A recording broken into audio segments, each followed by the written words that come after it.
Après la première vidéo sur les soft skills, nous allons parler dans cette série de vidéos de 100 soft skills qui nous sont utiles dans notre vie personnelle et professionnelle. Aujourd'hui, nous allons parler de l'efficacité. Être efficace, c'est la capacité de produire au maximum des résultats avec un minimum d'efforts dépensés. Alors, en entreprise, l'efficacité fait référence à la vitesse à laquelle les activités de l'entreprise se traduisent par des résultats. Une entreprise efficace réalise de nombreux résultats de qualité avec ses activités et elle atteint les objectifs de son plan stratégique. Un employé efficace, c'est un employé qui remplit bien sa tâche et qui atteint son but, qui aboutit à des résultats utiles. La première technique que nous proposons donc pour être efficace, c'est d'élaborer une liste de tâches efficaces dans notre travail. La première recommandation pour être efficace est relative à la fixation d'une liste de tâches. Cette liste de tâches, donc, elle est un peu subtile. Nous devons alors noter les choses que nous souhaitons faire, par exemple, le lendemain, pour constituer une liste, sans négliger, bien sûr, les tâches superflues.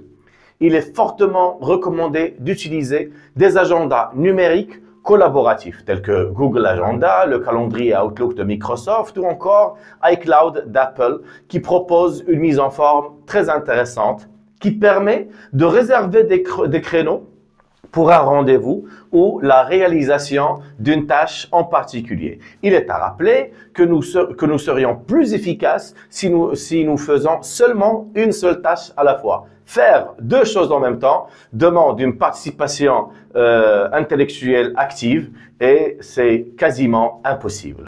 C'est aussi bien de répartir son programme sur toute la semaine de manière équitable en différenciant entre les tâches du matin et de l'après-midi. Le moment le plus productif pour les adultes, c'est généralement en fin de matinée. La deuxième technique que nous allons proposer, c'est comment valoriser son temps. La deuxième étape que je propose d'appliquer est relative à la valorisation de notre temps. Faisons-le comme nous valorisons notre argent. N'oublions pas aussi que quand nous déléguons, nous récupérons de temps que nous pourrons réinvestir dans notre projet. Valoriser son temps, c'est aussi bien prendre note et opter pour des outils numériques tels que la prise de notes, qui permet de noter plus vite, mais aussi, surtout, de mieux catégoriser les données clés et de les partager avec ses collaborateurs. Les outils que nous pouvons proposer, c'est comme Evernote, Dropbox Paper, Google Keep ou encore Beer. Ils sont intégrés dans une organisation de travail qui vise plus d'efficacité. Pour être plus efficace, il faut aussi pratiquer le minimalisme pour être si efficace. Si nous souhaitons progresser et être efficace, il nous est bien recommandé de simplifier notre environnement parce qu'il nous permet d'ouvrir l'esprit. Ce n'est pas le seul critère à prendre en considération si nous souhaitons bien sûr réussir, mais ça contribue énormément à améliorer considérablement notre état d'esprit et nous rend efficaces. Une autre technique, c'est de ne pas répondre à l'instant aux notifications. Il est recommandé de supprimer toutes les notifications.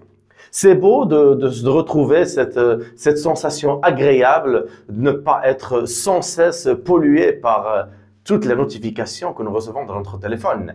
Il est aussi recommandé d'éteindre notre portable lorsque nous allons nous coucher le soir. Notre chambre est faite pour se reposer. N'oublions pas que les tâches les plus importantes qui sont notées dans notre cahier, et ce sont celles qui doivent être réalisées dans une journée. Le niveau d'énergie, il faut veiller sur son niveau d'énergie. Nous pouvons être la personne la plus organisée du monde, mais nous ne pouvons jamais réussir si nous avons un faible niveau d'énergie. Nous sentons souvent une sensation d'être toujours fatigué lorsqu'il s'agit de travailler. Pour remédier à cela, il est recommandé de se coucher un peu plus tôt et de se rendre dans sa chambre à coucher avec un livre au lieu d'un appareil électronique. Prenons un moment pour nous reposer et revitaliser notre corps et notre esprit. Faisons un peu d'exercice pour accélérer notre circulation sanguine et augmenter aussi la quantité d'oxygène dans notre cerveau afin de pouvoir mieux réfléchir. Comme un dernier conseil, nous arrêtons de nous en faire. Lâchons prise et ne soyons pas perfectionnistes. Essayons simplement d'innover. Nous faisons tout de notre mieux. Soyons indulgents envers nous-mêmes. Rien n'est parfait. Faisons-nous confiance pour prendre les meilleures décisions qui soient et soyons fiers de la qualité de notre travail. Merci beaucoup et à la prochaine épisode.